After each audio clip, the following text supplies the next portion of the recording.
Homeopathic सही तरीका channel में आपका हार्दिक स्वागत है। आज हम आपको एक हाइड्रोसिल बीमारी के बारे में बताएंगे, जो मैंने अभी एक YouTube चैनल पे देखी। एक डॉक्टर ने बताया हाइड्रोसिल बीमारी के बारे में, रेंडोडेंड्रोन दवाई के बारे में बताया कि ये जो है हाइड्रोसिल में काम करती है। तो मेरी अपनी समझ से ये ठीक नहीं है। हाइड्रोसिल का मतलब है अंडकोश में पानी उतर जाना। तो पानी कहीं भी अगर हमारे शरीर में उतर जाता है, वैसे तो लक्षणों के आधार पर बहुत दवाइयाँ हैं होम्योपैथिक के अंदर, लेकिन विशेष रूप से मैंने बताया है कि कहीं भी हाइड्रोसिल में कहीं भी पानी हो और उसको उंगली से दबाने से वो गड्ढा सा पड़ जाए और थोड़ी देर बाद में वो फिर अपने स्थान पे आ जाए, और जहाँ प्यास, पेशाब और पसीना कम हो वहाँ पर आप एपिस देंगे और एपिस ही अच्छा काम करेगी। दूसरी बात, रेंडोडेंड्रोन जो दवाई इन्होंने बताई है उसका इसमें कहीं से कहीं तक भी जो है नहीं है, केवल पेन किलर है, एक तरह से दर्दनाशक है, जो पेशाब संस्थान से संबंध रखती है। जिनको सुजाक की बीमारी होती है, पेशाब में कोई दिक्कत होती थी, वो उसमें रेंडोडेंड्रोन दर्द में काम करती है। सूज जाता है, सूजन आ जाती, खिंचाव होता है, दर्द होता है, रेंडोडेंड्रोन जो है वो दर्द में काम आती है, वो ठंड से हो या किसी तरह से हो। जबकि हाइड्रोसिल में इस तरह की इस दवाई का कोई ऐसा रोल नहीं है।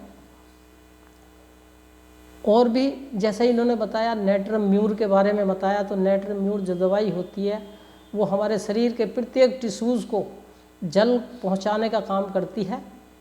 और नेट्रम सल्फ जो है वो हमारे शरीर में से जो ओवर जल हो जाता है कहीं से, उसको निकालने का काम करती है। और नेट्रम फोस जो है हमारे शरीर में जो है वो जो लैक्टिक एसिड होती है उसको पानी में बदल देती है और हमारे शरीर में पानी की मात्रा को बढ़ा देती है।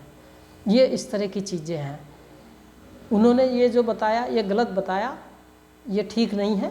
रेंडोडेंड्रोन आप इस तरह से ना लें, बिल्कुल गलत तरीका है। बिल्कुल होम्योपैथिक को जो है होम्योपैथिक तरीके से लिया जाए तो ज़्यादा ठीक होगा। इस तरह से किसी बीमारी के नाम से ना लें, वो ठीक नहीं होगा।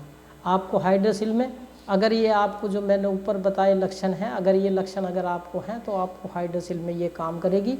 इसके अलावा और भी बहुत दवाइयाँ हैं, पल्सेटिल्ला भी है, लेकिन पल्सेटिल्ला के अंदर जो है वो मोटा ताज़ा, पतला दुबला और मृदु स्वभाव का व्यक्ति होता है। और मैट भी है उसके अंदर, लेकिन और मैट में जो है पेट मोटा ताज़ा होता है, मनुष्य ही मोटा ताज़ा होता है। तो ऐसी और बहुत हैं। अगर ये उनके जो व्यक्तिगत और धातुगत उनके लक्षण अगर मैचिंग होते हैं तो बीमारी कुछ भी हो, चाहे हाइड्रोसिल हो, चाहे यूट्रस की हो, चाहे वो ट्यूमर की हो, चाहे वो किसी भी तरीके की हो, वो उसमें करेगी, उसी ही बीमारी में काम करेगी, सब में काम करेगी। कि ये नहीं है कि ये हाइड्रोसिल में ही काम करेगी। तो ये जो इन्होंने तरीका बताया है ये बहुत गलत तरीका है। और किसी भी बीमारी का नाम लेके अगर होम्योपैथी के अंदर अगर ये ट्रीटमेंट बताते हैं तो मेरे अपने लिहाज से भी ठीक नहीं है, और ये जो इनमें पुस्तकों में दिया है उससे भी ठीक नहीं है।